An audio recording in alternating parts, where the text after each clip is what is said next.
오늘 본문 말씀 마태복음 13장 1절로 23절 말씀인데요. 이 가운데에서 저희들 1절로 9절 말씀만 봉독하겠습니다. 하나님의 말씀입니다. 제가 봉독하겠습니다.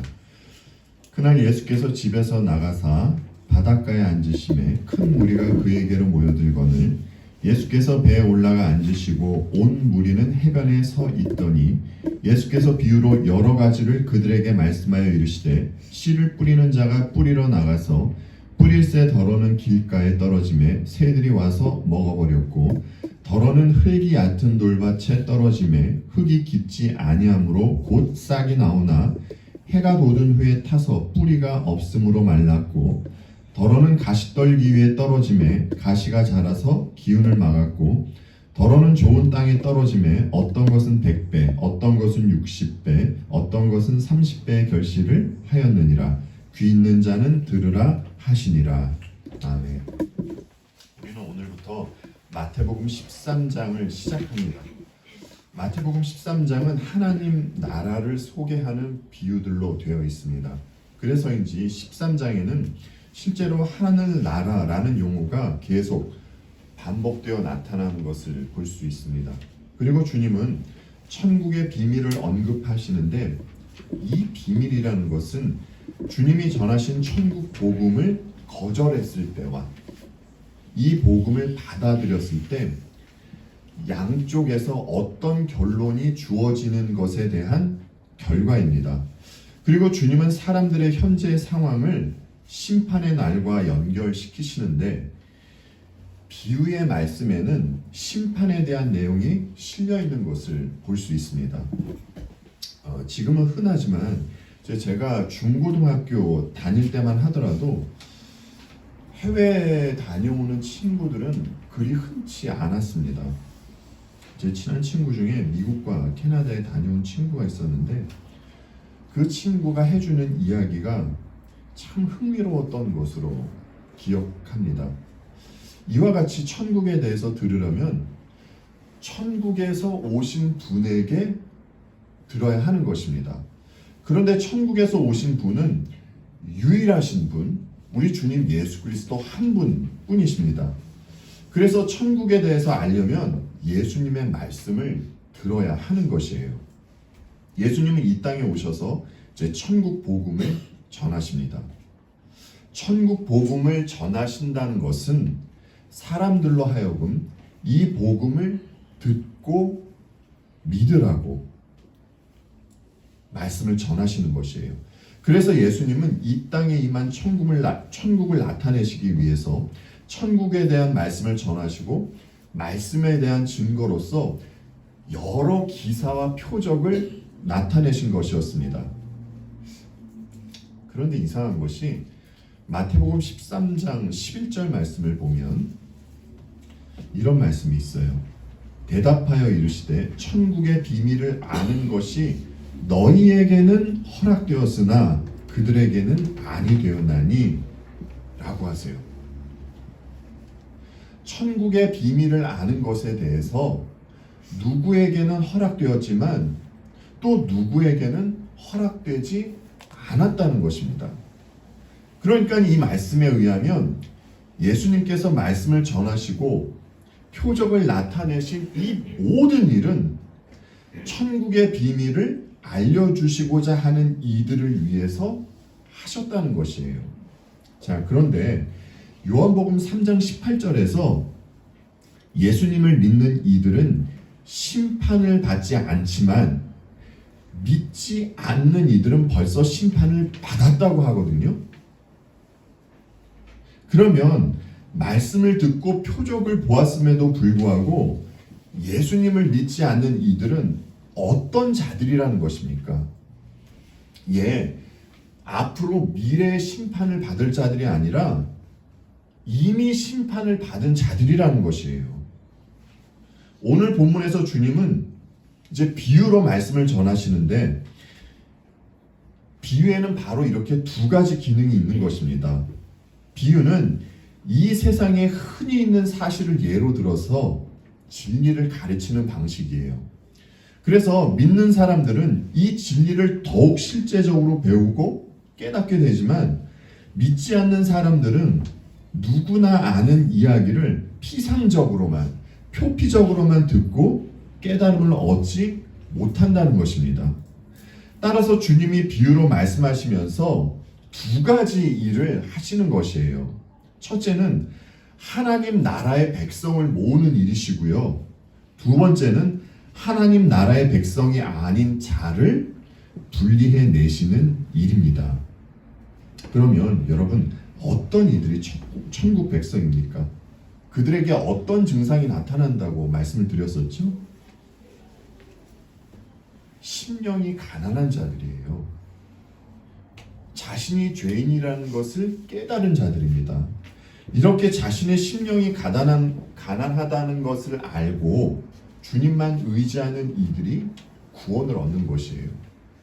하나님은 이런 이들에게 은혜를 베푸시사 천국 백성 삼아 주시는 것이고요. 말씀을 들었음에도 불구하고 회개하지 않는 사람, 자기 지혜를 믿고 자기 의의를 나타내는 사람, 하나님은 이런 사람에게는 자기 꾀에 빠지게 하는 것입니다. 그리고 계속 어둠 속에 있게 하는 것이에요. 이것이 하나님께서 그들을 대하시는 방식입니다.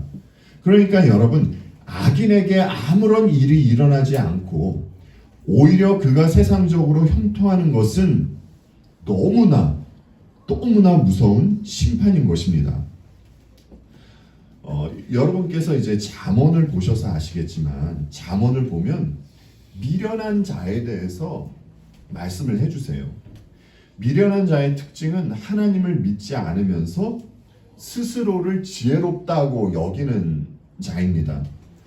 하나님께서 이렇게 스스로 지혜롭다고 착각하며 살아가는 이들에게는 천국을 허락하시지 않기 때문에 예수님도 비유로 말씀을 하시면서 어떤 무리들에게는 천국의 비밀을 나타내신 것이 아니라 가리신 것입니다. 무섭죠. 회개할 마음은 없이 표적만 요구하는 이들은 하나님 나라 밖에 두려는 것이에요. 그들로 하여금 그냥 자기의 길을 걷게 하는 것이죠. 그런데 그 길의 끝이 어디입니까, 여러분? 멸망이잖아요. 영원한 멸망입니다. 오늘 본문에서 주님은 갑자기 비유로 말씀을 하세요. 갑자기 비유로 말씀을 하시는데 이 말씀을 가만히 들여다보면은 주님의 말씀하신 비유는 조금 전에 말씀드렸듯이 심판을 예고하고 있습니다. 그러면 주님은요, 누구를 염두에 두고 심판의 의미가 있는 이 비유의 말씀을 하고 계신 것일까요?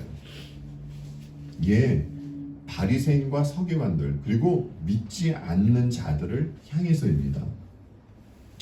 오늘 본문 2절 말씀을 보면 큰 무리가 모였다고 하고요. 주님은 이들 앞에서 이제 비유의 말씀을 하십니다. 여러분, 구약에서도 비유가 쓰여진 것 아시죠? 예를 들어서 다윗이 밧세바와 부적절한 관계를 가졌을 때 누가 다윗에게 찾아옵니까? 예, 나단 선지자가 찾아오죠. 그리고 그 부자와 가난한 사람이 있는데 부자가 가난한 사람이 아끼는 어린 양을 빼앗아 잡는 이야기를 다윗에게 해줍니다. 이것이 바로 나단 선지자가 다윗에게 비유로 말하면서 다윗이 우리아에게 했던 그 무서운 일을 가리킨 것이에요. 여러분, 다윗의 입장에서 이 비유가 의미하는 것을 깨달았다고 한번 생각을 해보십시오. 얼마나 큰 충격으로 다가왔겠습니까? 예, 비유에는요 이런 점이 있다는 것이에요. 그리고 재밌는 것은요, 제 주님은 말씀을 전하실 때 직설적으로 전하셨어요. 뭐 돌려서 말씀하시거나 비유로 말씀하지 않으셨어요. 그런데 마가복음 4장 33절로 34절에서 주님은 이런 말씀을 하세요. 예수께서 이러한 많은 비유로 그들이 알아들을 수 있는 대로 말씀을 가르치시되 비유가 아니면 말씀하지 아니하시고 다만 혼자 계실 때에 그 제자들에게 모든 것을 해석하시더라. 예수님은 더 이상 비유가 아니면 말씀하지 아니하셨다고 하시죠. 왜 이런 말씀을 하시는 것입니까? 진리의 말씀을 전하셔도 사람들이 받아들이지 않기 때문이에요. 아까 말씀드렸듯이 비유에는 이중적 의미가 있습니다. 비유는 주님의 말씀을 믿는 이들에게는 더욱더 선명하게 깨닫게 하는 기능이 있지만 믿지 않는 자들에게는 진리를 감추는 기능이 있어요. 그래서 주님은 비유가 아니면 말씀하시지 않겠다고 하신 것입니다. 환원하자면 예수님의 비유가 믿는 자들에게는 은혜의 역할을 하는 것이지만 믿지 않는 자들에게는 심판의 역할을 한다는 것입니다. 여러분 생각해 보십시오. 예수님께서 얼마나 많은 그 병자들과 귀신 들린 자들을 고쳐주셨습니까? 주님은 당신께서 하나님의 아들이라는 것을요 충분히 나타내셨어요. 그럼에도 불구하고 바리새인들과 서기관들은 주님을 저질스럽게 모욕하고 심지어 죽이려는 모의까지 한 것입니다. 이와 같이 그들은 고의적으로 성령을 모욕하는 죄를 범했기 때문에 그들을 기다리고 있는 것은 심판뿐이라는 것이에요. 그래서 주님은 진리의 말씀을 직접적으로 말씀하시지 않으시고 비유로서 말씀을 하신 것입니다. 오늘 본문 3절 말씀을 함께 볼게요. 예수께서 비유로 여러 가지를 그들에게 말씀하여 이르시되 씨를 뿌리는 자가 뿌리러 나가서, 제 본문을 보면 좋지 않은 땅 세 종류와 좋은 땅이 나오는데 이것을 크게 보자면 좋은 땅과 나쁜 땅, 이렇게 두 가지 땅으로 볼 수 있습니다. 본문과 평행 구절을 이루고 있는 마가복음을 보면요, 들으라, 씨를 뿌리는 자가 뿌리러 나가서 이렇게 되어 있어요. 비유를 시작하기에 앞서 들으라는 말씀이 있고 비유를 말씀하신 후에 다시 귀 있는 자는 들을지어다 이렇게 말씀을 하시면서 첫 번째 비유를 이제 마무리를 하시거든요. 주께서 이렇게 말씀하신 이유는 물리적으로 들으라고 이렇게 하신 말씀이 아니라 말씀을 듣고 영적으로 깨달으라고 하신 말씀입니다. 자, 첫 번째 소개된 땅이 어떤 땅입니까, 여러분? 길가죠. 그러니까 농부가 씨를 뿌리다 보면 원치 않게 바람에 날려서 그 씨가 길가로 뿌려질 때가 있습니다. 이렇게 길가로 뿌려진 씨는 땅 위에 그대로 있을 수밖에 없어요. 그러면 사람에 의해서 이 씨가 밟혀지거나 새들이 와서 그 씨를 먹어버리게 됩니다. 이처럼 길가에 떨어진 씨는 무언가를 결실하지 못하게 되는 것이에요. 이 비유에 대해서 주님은 이렇게 해석을 해주시죠. 아무나 천국 말씀을 듣고 깨닫지 못할 때는 악한 자가 와서 그 마음에 뿌려진 것을 빼앗나니 이는 곧 길가에 뿌려진 자요 라고 말씀을 해주십니다. 씨는 하나님의 말씀이세요.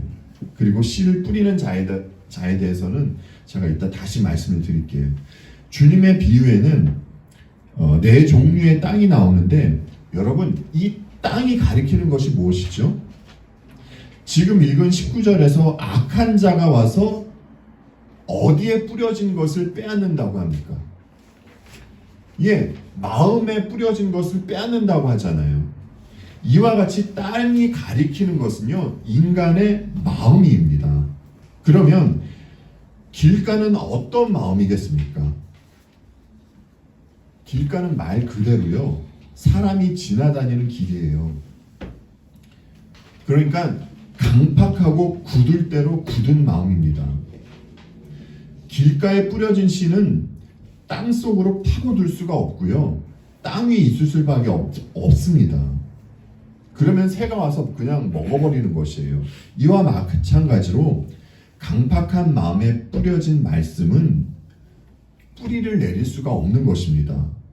그러면 사탄과 타락한 천사들이 와서 이 말씀을 빼앗아 버리는 것이에요. 예수님 당시에 누구의 마음이 이러했습니까, 여러분? 유대 종교 지도자들이 이러했잖아요. 이들의 마음은 너무 완악했습니다. 자기 눈앞에서 문둥병 환자가, 귀신 들린 자가 고침받는 것을 봤음에도 불구하고 또다시 새로운 표적을 요구하던 자들이 유대 종교 지도자들이었어요. 그래서 이렇게 마음이 완악한 그들이 결국 주님을 어떻게 합니까? 주님께 온갖 누명을 다 씌우고 예수님을 못 박아 죽이는 일을 하죠. 마음이 완악한 것이 이렇게 무서운 것이에요. 그래서 우리는 늘 우리의 마음 상태를 점검해야 할 뿐만이 아니라 항상 부드러운 마음을 유지하게 해달라는 이 기도를 해야 하는 것이고요. 다음으로 나오는 나쁜 땅은 돌밭입니다. 주님은 돌밭에 대한 해석을 이렇게 해주시죠. 돌밭에 뿌려졌다는 것은 말씀을 듣고 즉시 기쁨으로 받되 그 속에 뿌리가 없어 잠시 견디다가 말씀으로 말미암아 환난이나 박해가 일어날 때에는 곧 넘어지는 자요. 돌밭은 안반 위에 있는 땅을 말하는 것입니다. 그러니까 안반하고 흙 사이에는요 어느 정도의 수분이 있어요. 그리고 흙이 얇기 때문에 여기에 씨가 떨어지면요 금방 싹이 납니다. 그런데 여기에 떨어진 씨도 뿌리를 내리지 못하기 때문에 햇빛이 내리고 바람이 불면 금방 말라서 죽게 돼버려요. 그렇다면 여러분 이에 해당하는 마음은 어떤 마음이겠습니까? 신중하지 못한 경박한 마음이에요. 사람은요 예수님을 믿지 않아도요 주님에 대한 관심을 가질 수가 있어요. 잠깐 동안은 주님을 기뻐하는 것처럼 그렇게 보일 수도 있습니다. 이런 마음을 가지고 있는 사람 너무나 많죠. 그 성경에서도 이런 그 사람들을 보여주잖아요. 대표적인 예로 부자 청년을 들 수 있겠고, 사울 왕이나 마술사 시몬 등을 들 수 있을 것입니다. 그리스도인의 특징 중 하나는 기쁨이에요. 그리스도인에게는 빼앗길 수 없는 기쁨이 있습니다. 그런데 문제는요, 기쁨이 있는 것이 구원받은 증거는 아니라는 것입니다. 여러분, 심령이 가난한 자는 복이 있나니 천국이 그들의 것이며, 다음에 나오는 말씀이 뭐죠? 애통하는 자는 복이 있나니 그들이 위로를 받을 것이며. 이 땅에서 천국을 살아가는 이들이 증상이 이와 같다는 것입니다. 여러분께서 너무나 잘 아시는 이 세리의 기도도 한번 보십시오. 세리처럼 애통하는 마음으로 자기 죄를 회개하는 이들에게 구원이 임하는 것입니다. 성경이 말하는 기쁨은 세상이 말하는 기쁨과 내용면에서 질적으로 완전히 다른 것입니다. 성경이 말하는 기쁨은 성도에게 참된 소망이 있기 때문에 그래서 기뻐하라는 것입니다. 차치하고요, 이분에 있어서 한 가지 짚고 넘어갈 사항이 있어요. 디모데후서 3장 16절에는요 이런 말씀이 있죠. 모든 성경은 하나님의 감동으로 된 것으로 교훈과 책망과 바르게 함과 의로 교육하기에 유익하니. 우리는 오늘 본문을 보면서도요 교훈과 책망을 받아야 하는 것이에요. 그리고 하나님 나라가 어떤 곳인지 배워야 하는 것입니다. 그런데 이런 성경의 교리를 뒤로하고 인간의 심리를 분석하자는 이들이 있습니다. 사람의 마음을 몇 가지로 나눈 후에 이 마음밭을 잘 경작하자고 이야기하는 이들이 있습니다. 기도와 성경 읽기, 여타의 프로그램을 통해서 자기 마음을 경작하자고 하죠. 여러분에게는 이 말이 어떻게 들리십니까? 좋게 들리지 않나요? 여러분, 다시 말씀드리지만 주께서 말씀하신 비유의 핵심은요, 깨닫는 것입니다. 말씀을 듣고 깨닫는 것이에요. 말씀을 깨닫는 것 없이 이런저런 방법을 써서 마음을 경작하려고 하는 것은 말이 되지 않는 것입니다. 우리에게도 있는 모습이지만요, 오늘날 교회 다니는 사람들에게 얼마나 많은 그릇된 선입관이 있습니까? 이 선입관을 가지고 말씀을 대하면 말씀을 온전히 이해할 수가 없고요, 주님을 따를 수도 없습니다. 여러분, 이스라엘 백성들이 성경을 읽었겠습니까? 안 읽었겠습니까? 여러분, 그들이 기도를 했을까요? 안 했을까요? 예, 그들은요, 성경도 읽었고 기도도 했습니다.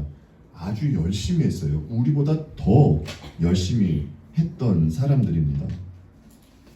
그러나 그들은 말씀의 의미를 깨닫지 못했고요, 자기들이 만들어 놓은 그 전통으로 하나님을 왜곡했어요.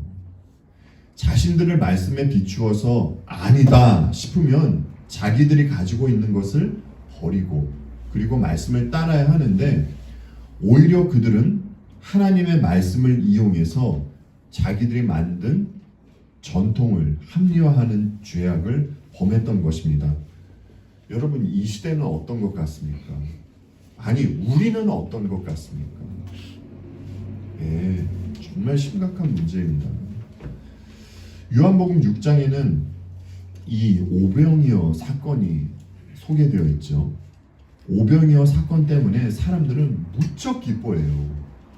이 현장에 있던 사람들은요, 주님을 자신의 곁에 두려고까지 합니다.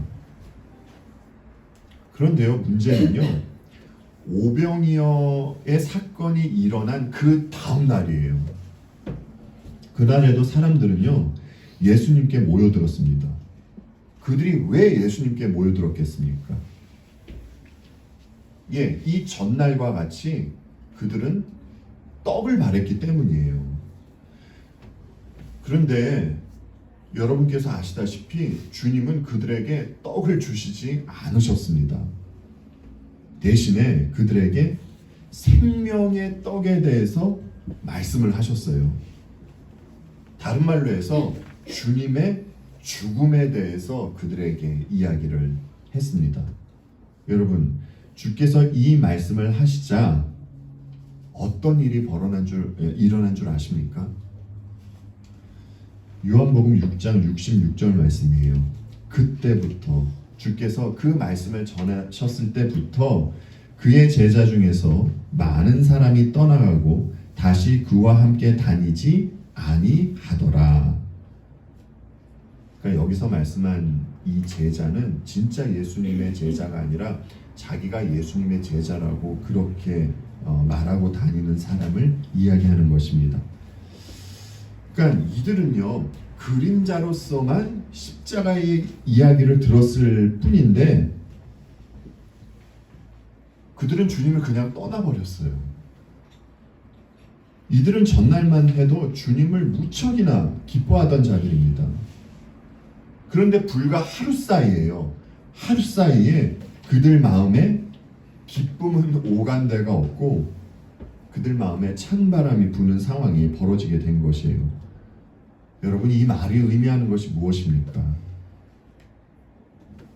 사람들에게 십자가가 전해지면 모두 떠난다는 것이에요. 그런데 십자가 때문에 모여드는 소수의 무리가 있지 않습니까? 그러면 이들은 어떻게 모이게 된 것입니까? 예, 하나님께서 그들을 모으신 것이에요. 그 사도 바울에게는 그 육체의 가시가 있지 않았습니까? 그럼에도 불구하고 사도 바울은요, 주님을 떠나지 않고 오히려 자신의 약함 때문에 주님이 드러나는 것을 기뻐했어요. 그리고 십자가를 자랑했죠. 여러분께서 진심으로 예수님을 믿고 계시다면 하나님께서 여러분을 주님의 십자가 앞으로 인도해 주셨다는 것이고요. 그리고 여러분은 이 십자가를 자랑하며 살게 되실 거라는 겁니다. 마태복음 13장 22절 말씀이에요. 가시떨기에 뿌려졌다는 것은 말씀을 들으나 세상의 염려와 재물의 유혹에 말씀이 막혀 결실하지 못하는 자요. 가시떨기의 땅은 어떤 마음이죠, 여러분? 예, 마태복음 6장 24절에서 주께서 이런 말씀을 하셨어요. 한 사람이 두 주인을 섬기지 못할 것이니 혹 이를 미워하고 저를 사랑하거나 혹 이를 중히 여기고 저를 경히 여김이라. 너희가 하나님과 재물을 겸하여 섬기지 못하느니라. 가시떨기의 땅이 가리키는 마음은 하나님과 재물을 겸하여 섬기고자 하는 마음입니다. 그러니까 세상으로부터 오는 유혹들이 가시떨기의 역할을 하는 것이에요. 이 기운에 이기지 못하면 이 땅은 아무런 결실을 맺지 못하게 되는 것입니다. 여기에 해당하는 인물이 가롯 유다요. 세상을 사랑해서 사도 바울을 떠난 대마이죠. 가롯 유다는 자신의 행복을 위해서 시당을 버린 자입니다. 그러니까 사도 야고보가 말하듯이 세상과 벗되고자 하는 자는 하나님과 원수가 됩니다. 그래서 정말 그는 하나님과 원수가 된 상태로 끝이 나버리고 말았어요. 지금 한국에는 벚꽃이 만발하다는 이야기가 들리더라고요. 그러니까 벚꽃이 피는 이 1, 2주 동안에는 얼마나 이쁘고 정말 아름다운지 모릅니다. 그러면 이렇게 세상에서 보여지는 꽃들도 사랑하면 안 되는 것입니까, 여러분? 그것이 아니라 세상이 가치 있다 하는 것을 따라 사랑하지 말고, 그리고 세상의 가르침을 따르지 말라는 것이에요. 그러니까 모두 그런 것은 아니지만 보편적으로 보자면 많은 염려는 자기 자신이 스스로 만들어낸 것들이 많습니다.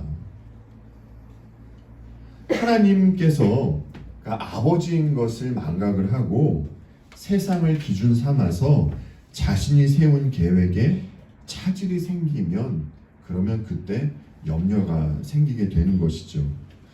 우리는요, 우리가 할 수 있는 것을 하고요, 우리가 할 수 없는 것에 대해서는 아버지께 맡기려 하는 이런 자세가 필요합니다. 그럼에도 불구하고 이제 우리는 우리의 본성은 우리가 할 수 있는 것도 우리가 하고 우리가 할 수 없는 것에 대해서도 근심 걱정을 하면서 그 일을 하고자 하기 때문에 우리에게 이 크나큰 염려가 생기는 것이라 할 수 있습니다. 그리고 이제 네 번째는 좋은 땅이죠. 좋은 땅은 흙이 부드럽습니다. 그리고 뿌리가 깊이 내릴 정도로 깊이도 있고 또 무엇보다 이 좋은 땅에는 잡초가 없어요. 그렇다면 좋은 땅은 또 어떤 마음을 가리키는 것이겠습니까? 예, 말씀을 잘 받아들이는 마음이에요. 세상의 유혹에 그리고 자기 감정에 휘둘리지 않고 말씀을 깊이 내리는 마음입니다. 중요한 것은 이것으로 끝나는 것이 아니라 말씀에 순종하고자 하는 마음이 이 좋은 땅이라는 것이에요. 그런데 사람이 결심해서 나는 좋은 땅이 될 거야 라고 한다고 좋은 땅이 될 수는 없습니다. 이 또한 하나님께서 해주셔야 하는 것이에요. 그러면 여러분, 우리는 어떻게 해야 합니까? 우리는 그저 가만히 있으면 되나요? 다윗이 시편 51편에서 이런 말씀을 했어요. 주의 얼굴을 내 죄에서 돌이키시고 내 모든 죄악을 지워주소서. 하나님이여, 내 속에 정한 마음을 창조하시고 내 안에 정직한 영을 새롭게 하소서. 여러분 다윗이 뭐라고 하죠? 자신의 죄악을 지워주고 정한 마음을 창조해달라고 간구를 하죠. 이와 같이 우리도 늘 이 기도를 해야 한다는 것이에요. 어디 앞에서요? 우리 주님 예수 그리스도의 십자가 앞에서요. 여러분, 우리는요 스스로 좋은 땅이 될 수 없습니다. 솔직하게 우리 자신을 한번 보자고요. 여러분은 말씀을 들을 때마다 그때마다 깨닫습니까? 만약 그렇지 못하다면 사탄과 타락한 천사들이 말씀을 빼앗아 갈 것이에요. 여러분은 말씀 때문에 기뻐할 때도 있으시겠지만 환난과 핍박이 생기면 넘어지지 않습니까? 그리고 여러분은 세상의 염려와 재물의 유혹이 없나요? 아마도 우리는요 좋지 않은 이 세 가지 땅에 모두 해당할 것입니다. 좋은 땅에 해당하는 마음밭을 가지고 계신 분은요 예수님밖에는 없습니다. 그래서 주님은 우리가 가지고 있는 이 단단한 흙, 돌, 가시떨기를 자신이 가져오신 것이에요. 그리고 당신이 가지고 계신 부드러운 흙을 우리 마음밭에 덮어주신 것입니다. 그래서 이제 우리는 좋은 땅으로 살아갈 수 있는 존재가 된 것이에요. 그런데 시간이 지나면 또 무엇이 생깁니까, 여러분? 돌이 생기고 가시떨기가 생기잖아요. 그래서 하나님은 계속 우리가 좋은 토양을 유지할 수 있도록 토양을 갈아엎는 일을 해주시는 것입니다. 이것이 우리에게는요 여러 모양의 고난으로 찾아오는 것이에요. 그래서 사도 바울은요 로마서 8장 18절에서 이렇게 말씀을 했어요. 생각하건대 현재의 고난은 장차 우리에게 나타날 영광과 비교할 수 없도다. 그리스도인들은 고난으로 인해서, 여러분 그리스도인입니다. 그리스도인만이 고난으로 인해서 하나님께서 원하시는 결실을 맺게 되기 때문에 사도 바울이 이와 같이 이야기를 한 것이에요. 그리고 우리는 한 가지 깊이 생각해야 할 사항이 하나 더 있어요. 오늘 본문 1절을 보시면 주님은 바닷가에 앉으셨다고 합니다. 주님이 바닷가에 앉으신 이유는 말씀을 전하시기 위해서예요. 그리고 바로 이어서 이제 씨 뿌리는 자에 대해서 주님은 말씀을 하세요. 이것은요 말씀을 전하시는 예수님과 씨 뿌리는 자를 병행을 시켜서 예수님 당신께서 씨 뿌리는 자라는 것을 시사하기 위해서입니다. 주님의 비유는 천국에 관해서예요. 오늘의 비유 말씀을 천국의 렌즈로 보자면 씨 뿌리는 자가 이미 씨앗을 뿌렸다는 것입니다. 그리고 이 씨가 여러 종류의 땅에 떨어졌다는 것은요 바로 예수 그리스도의 공생의 사역은 시작이 됐고 주님으로 말미암아 하나님 나라 천국은 이미 임했다는 사실을 나타낸 것이에요. 주님은 이미 뿌린 씨가 땅에 떨어졌다고 선포하십니다.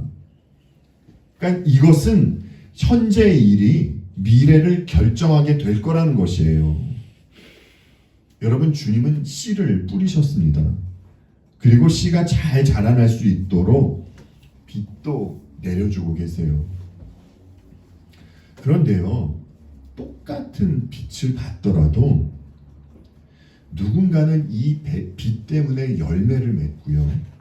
또 다른 누군가는요, 이 빛으로 말미암아 메마른 땅같이 말라버리게 됩니다. 여러분은 어떻습니까? 이 빛으로 인해서 여러분의 마음에는 어떤 열매가 열리고 있습니까? 아니면 여러분의 마음이 더욱 강팍해지고 말라가고 있습니까?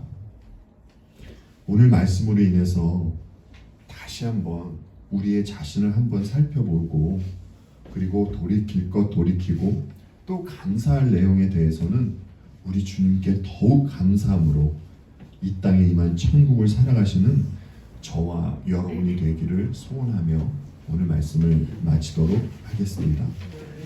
기도하시겠습니다.